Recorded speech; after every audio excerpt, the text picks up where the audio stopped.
les jeux sont pipés. D'ailleurs, tiens, ta question, elle me permet de faire une transition avec ce que je voulais présenter. Hop, je vais repartager vite fait mon écran. Tac. Là, il y a eu un mec.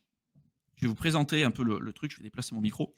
Il y a un mec qui a acheté tous les coins qui ont été lancés sur Radium, d'accord, pour un jour. Donc, il a acheté son truc. Donc, évidemment, il fait une miniature en disant regardez, les gars, j'ai gagné des thunes. Sauf que, donc, tous les jours, il achète 10 $ de chaque coin, donc 0,075 sol. Il a détenu tous les mêmes coins pendant 1 heure avant de les vendre. Et il a loupé aucun meme coin. Donc, même s'il y a eu des meme coins qui étaient cringe et tout, il les a achetés. Et il se dit ok, tous les meme coins qui sortent, je les achète, je mets 10 balles dessus, je les hold pendant 1 heure et je les vends. D'après vous, ça a fini comment ce truc-là? Comment ça a fini ce truc-là? On parle des alts, là, c'est les mêmes coins, mais c'est à peu près la même chose. Hein, d'accord? Je vous passe le détail. À la fin, il fait le ratio, il calcule, il regarde combien il a utilisé donc de sol, combien il a utilisé en termes de frais pour récupérer, etc. etc. Et à la fin, il a perdu des thunes. D'accord? Je ne sais plus combien il a perdu à la fin, je crois qu'il le dit. Tac, tac, tac, tac, tac. Voilà. Il a perdu presque 50 sols, en fait, au final. Voilà. Il a perdu 30%, 47 sols par rapport à ce qu'il a investi. Donc, et il a acheté 2235 tokens. Hein. Un truc de fou. Hein. Donc ça revient un peu à ce qu'on vous disait avec Mickaël, hein, que les dés sont pipés, que ces trucs-là, en général, les débutants, ils se font éclater. T'as beau essayer de mettre des bots et tout, tu seras toujours l'exit liquidity de quelqu'un d'autre. Et que de toute façon, si t'as pas une vraie vision long terme sur ce que tu fais, même si tu as gagné à un moment donné, tu vas reperdre à un autre. Donc c'était un peu ce que je voulais représenter par rapport à ça, parce que il y en a beaucoup encore qui s'imaginent, il y en a encore beaucoup qui s'imaginent qu'ils peuvent essayer de timer et être le prochain Warren Buffett sur ce truc. Et quand ça va repartir en bull run, vous verrez, hein, les mêmes coins, ça va repartir. Et on va redire la même chose, parce que ça sera toujours pareil. Et il y en a beaucoup qui resteront sur le carreau. Zino qui nous dit un avis sur Polygon, il a bien pump, RWA, les institutionnels misent dessus. On en a parlé il y a 1 semaine et demie sur un de nos lives. Donc n'hésite pas, on en a parlé je crois pendant plus d'une demi-heure. Donc n'hésite pas à regarder notre autre live là-dessus. Amber, ayez du cash, car c'est là que vous ferez le plus d'argent. Encore faut-il choisir les bons projets. Mais ne soyez pas all-in actuellement, c'est dangereux. Ouais, toujours avoir des liquidités. Toujours avoir des liquidités. Faut pas avoir peur d'avoir du cash. Faut pas avoir peur d'avoir du cash. C'est en bear ou quand il y a de l'incertitude, le cash is king. On dit toujours cash is king.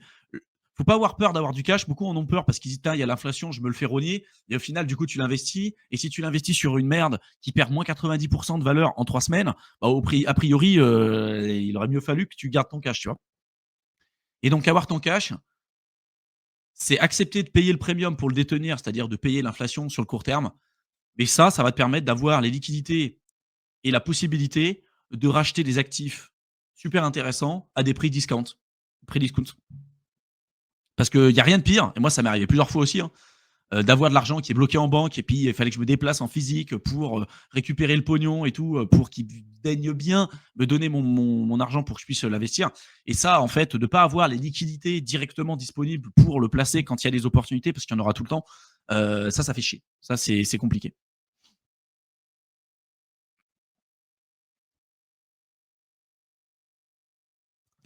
Hugo, salut. Dis-moi, tu penses quoi de QNT? Il y en a 14 millions. Il est dans les institutions pour l'euro numérique. Ça, pareil, on en a parlé il y a 3 ou 4 lives, je crois. Tu regarderas dans la playlist live, on en a pas mal parlé. Ce que je disais, c'est que globalement, c'est pas parce que tu as un projet qui a une supply faible, voire même qu'il est adopté dans des par les institutionnels, etc., que c'est forcément ultra bullish. Il y a l'analyse fondamentale que tu fais sur un projet, ça va bien plus loin que ça. Il faut que tu analyses l'équipe, il faut que tu analyses le projet, la solution, etc., par rapport aux concurrents. Enfin, voilà, il y a quand même pas mal de choses à connaître et à savoir là-dessus. En soi, c'est pas un mauvais projet, mais attention aux leviers marketing qui vont te présenter.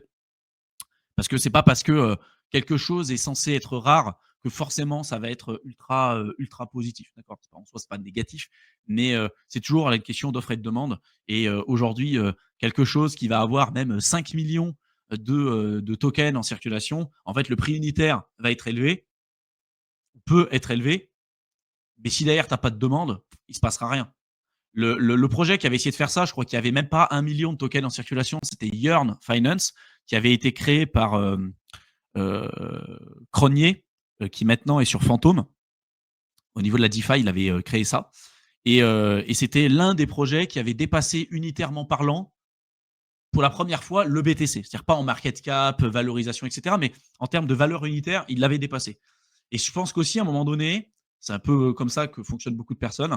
Et on le voit aujourd'hui sur le BTC. Le coût unitaire, c'est important aussi. Parce que beaucoup se disent, attends, j'ai 5000 balles à investir, je ne vais pas le placer sur du BTC parce que je vais avoir 0,01 BTC, alors que si je le place sur un shitcoin que je considère comme étant moins valorisé, je vais avoir plus de tokens, donc j'ai l'impression d'avoir plus pour mon argent. Alors que ça n'a rien à voir. T'en as un qui va avoir, comme le Bitcoin, 21 millions de tokens ou le QNT, 14 millions. Et à partir d'un certain stade, c'est bloquant parce que beaucoup considèrent qu'ils sont trop en retard. Ils sont trop en retard. Et c'est ça, en fait, l'avantage des memecoins, c'est qu'en fait, tu as toujours le narratif suivant. Tiens, là, tu as le projet, il a 1 heure. Non, mais t'es en retard. C'est bon, t'as loupé le train. T'as loupé le train. Il y a eu un premier pump, t'as loupé le train. Vas-y, prends l'autre. Là, celui-là, il est bien. Ah, puis celui-là, il a pumpé en 5 minutes. C'est bon. Tu l'as loupé. Prends-en un autre, prends-en un autre. Et en fait, ça a toujours été comme ça. Donc, tu regarderas dans la playlist live ce que j'avais présenté. On en a pas mal parlé là-dessus. Arca Investment de Cathy Wood a mis à jour ses prévisions long terme pour le Bitcoin d'ici 2030. Scénario baissier 300 000, scénario de base 710 000, scénario haussier 1 500 000. Oui, non, mais je pense que c'est une surprise pour personne d'imaginer et d'entrevoir un scénario où le Bitcoin en fait sera plus haut dans les prochaines années qu'aujourd'hui. C'est évident. Ça me paraît évident. Après, attention quand même parce que pareil, Cathy Wood, et tu prends les performances de son portefeuille depuis 2021, hein, depuis la bulle crypto en fait qu'on a eu au cycle précédent et la bulle des boîtes tech un peu, elle s'est fait oblitérer. Hein. Je crois qu'elle a pris plus de 80% de volatilité sur son portefeuille, ce qui est aussi lié en fait au genre d'actifs qu'elle détient aussi. Moi, je suis plutôt d'accord avec ce qu'elle présente là. Mais attention quand même, tu vois, Saylor, c'est pareil, il va te faire des prévisions monumentales en te disant d'ici 2040, 2045, le Bitcoin il sera à 20 millions, ajusté de l'inflation et tout. Ok, t'y crois, il n'y a pas de souci, mais j'aime pas trop ce genre de prévision parce qu'en fait, c'est toujours un biais d'ancrage. Tu vas avoir un biais, tu vas te dire, attends, Bitcoin à 95 000 par rapport à 20 millions, ouais, c'est pas cher. C'est pas cher, il n'y a pas de souci. Et je pense que la dynamique dans laquelle on va s'inscrire avec le BTC et sur la crypto, de toute façon, ça va être bien plus haut qu'aujourd'hui, il n'y a pas de souci.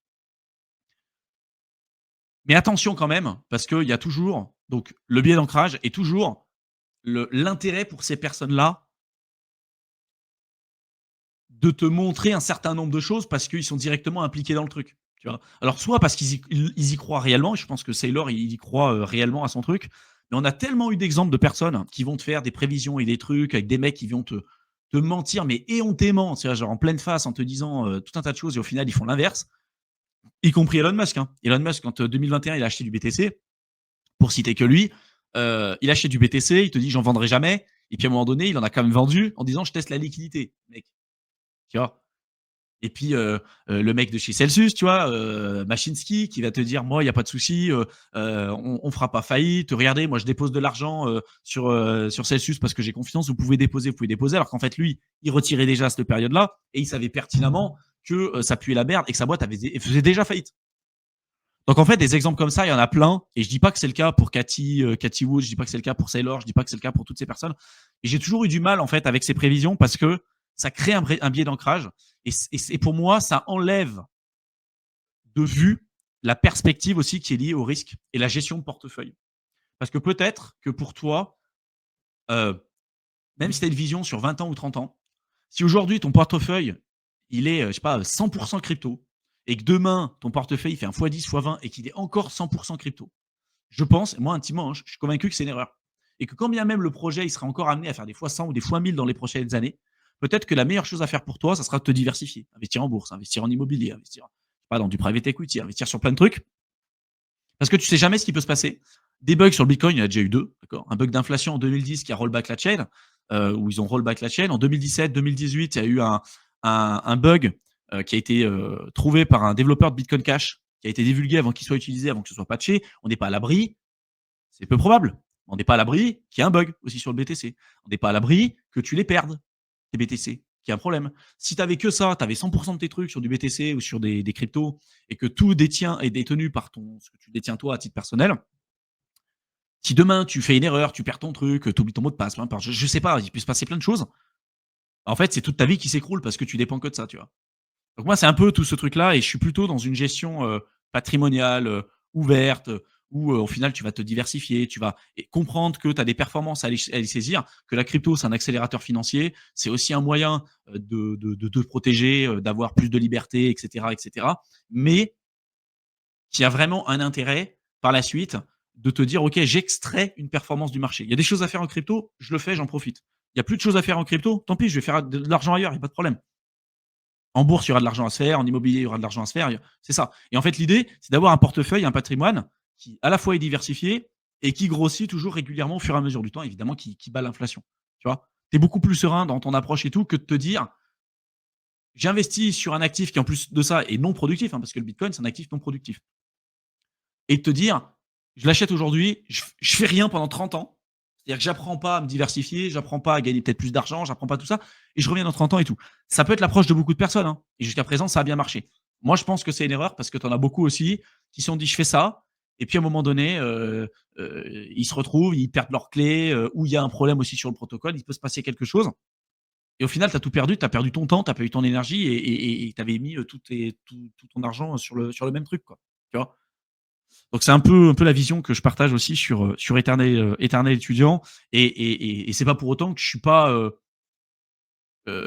convaincu de l'avenir de la crypto évidemment, je suis 1er convaincu de ce qui se passe, hein.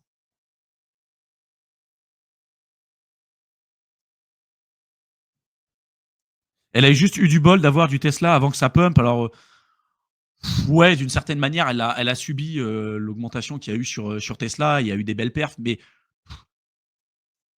je sais que ça va pas être conventionnel ce que je vais dire, mais je trouve que c'est quand même assez surcoté, tu vois? Cathie Wood, elle est loin de dire des trucs qui sont pourris, hein, clairement, hein.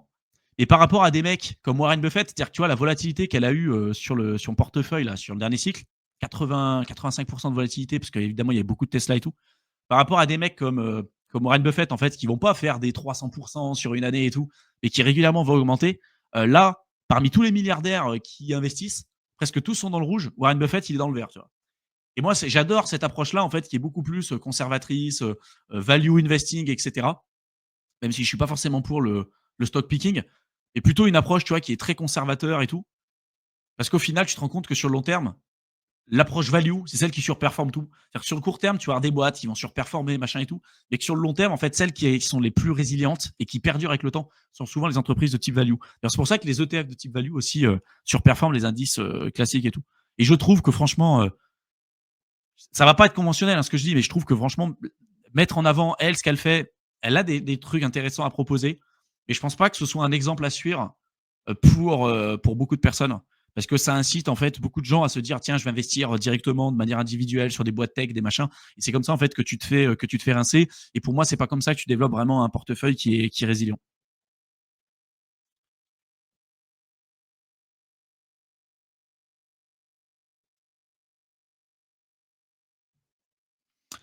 Le marché crypto est encore trop immature. Il y a des chances que ce marché soit assaini par un nombre restreint de cryptoactifs utilisés dans le monde réel. En fait, cet assainissement, il se fait avec le temps. Il se fait avec le temps. À chaque cycle, tu as des projets qui se lancent. Après, tu vas épurer. Mais c'est sûr qu'aujourd'hui, la vision qu'ont les personnes qui ont quand même pas mal de pognon du marché crypto, il est clairement pas positif, hein. Parce que la grosse majorité des projets que tu as dedans, mais plus de 99% des projets, c'est de la pure merde. C'est de la pure, pure, pure, pure merde. Il y a qu'une poignée, comme tu dis, de crypto qui seront là sans doute à rester dans les prochaines années, mais malheureusement, aujourd'hui, ce qui est mis en avant, c'est pas ça. Quand tu parles de crypto, les mecs, ils vont tout de suite te parler de prix et tout ce qui va être projet avec des vrais fondamentaux, des vraies valeurs, des trucs comme ça, en général, ça les intéresse pas. Les mecs, ils veulent tout de suite partir sur des projets ultra spéculatifs et tout. Et je pense qu'aujourd'hui, comme tu dis, c'est pas un marché qui est mature. Il est amené à beaucoup plus maturer parce que quand même, tu as des institutionnels maintenant, tu as des nations, etc. Et en fait, le tri, il se fait rapidement, hein. Tu le vois, hein. Aujourd'hui, on le voit, hein, sur le BTC, il y a de la demande. Pour l'instant, sur le reste, on verra ce qui va se passer. Mais des projets qui sont là depuis un certain temps, qui ont connu plusieurs cycles, qui build, etc., il n'y a pas de raison qu'ils ne soient pas là par la suite. Mais toujours suivre aussi, de faire une veille de marché, ce qui est hyper important, parce que c'est pas parce qu'un projet a très bien performé maintenant ou qu'il a sous-performé que ça va être encore le cas dans les prochaines années.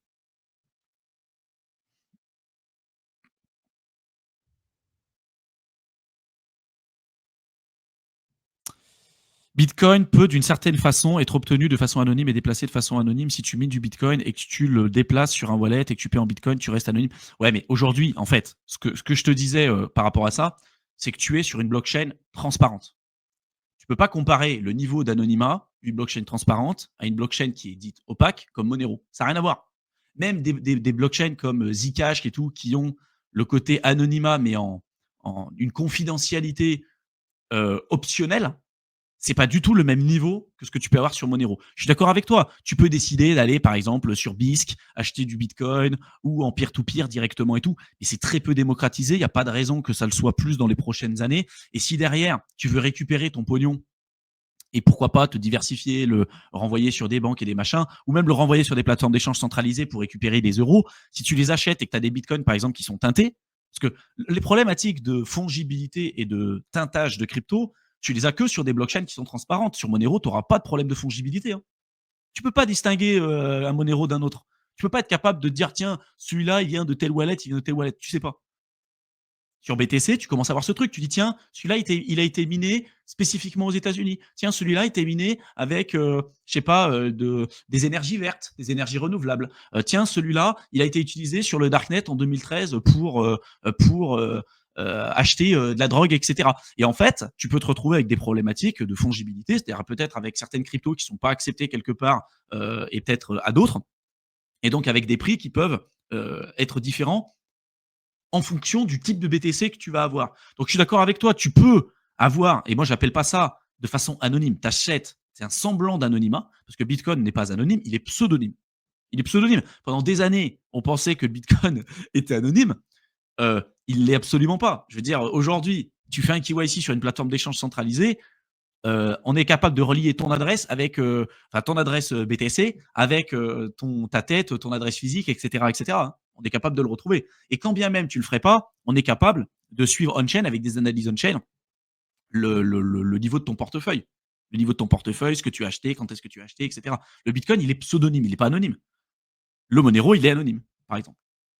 Donc, il répond pas du tout aux mêmes exigences et aux mêmes problématiques. Donc oui, tu peux avoir plus d'anonymat et plus de protection euh, de ce que tu fais ou des données que tu n'as pas forcément envie de voir sur Internet. Mais si tu veux faire, entre guillemets, des activités soit illégales, soit vraiment avoir de la confidentialité, Bitcoin, c'est pas l'endroit où il faut être. Tu es sur une blockchain qui est transparente, de facto. Donc, tu peux tout voir. J'ai envie de dire, mais Bitcoin, c'est encore moins anonyme que ton compte en banque. Hein. Parce qu'à la limite, ton compte en banque, il y a ton banquier, peut-être l'administration fiscale qui peut le voir, et toi. Bon, c'est pas idéal. Mais là, sur ton Bitcoin, tout le monde peut le voir. Tout le monde. Donc, tu vois un petit peu ce que je veux dire par là. Je pense que tu as compris un peu le truc, mais et je pense qu'on est d'accord, mais c'est important de donner ce genre d'infos. Bon, les gars, je vais devoir vous laisser. Merci d'avoir été présent. Commentez, partagez, retweetez, faites péter la barre des likes, ça nous aide énormément. N'hésitez pas à nous rejoindre sur Twitter et sur Telegram. Vous avez les deux liens dans la barre d'infos. Je vous en ai pas parlé tout à l'heure, mais évidemment, n'hésitez pas à y jeter un coup d'œil. On complète énormément les informations qu'on présente sur YouTube. N'hésitez pas à vous abonner à mon autre chaîne YouTube, Éternel Étudiant. Je vous en ai parlé. Si vous voulez réserver un appel avec nous, avec Mickaël et moi-même, parce que vous êtes perdu, vous êtes bloqué, vous avez besoin d'échanger avec nous et voir si on peut vous aider à aller plus loin. Échanger de vive voix en général, c'est plus simple. Donc, vous pouvez réserver un appel avec nous. Vous avez le lien dans la barre d'infos. Et si vous voulez aller plus loin avec nous, vous avez le programme d'accompagnement et le programme crypto investisseur avec un descriptif à chaque fois des deux programmes. Voilà. N'hésitez pas à aller plus loin, de nous poser toutes vos questions et je vous retrouverai sans doute mercredi prochain sur un prochain live sur YouTube. Merci à tous et à très bientôt.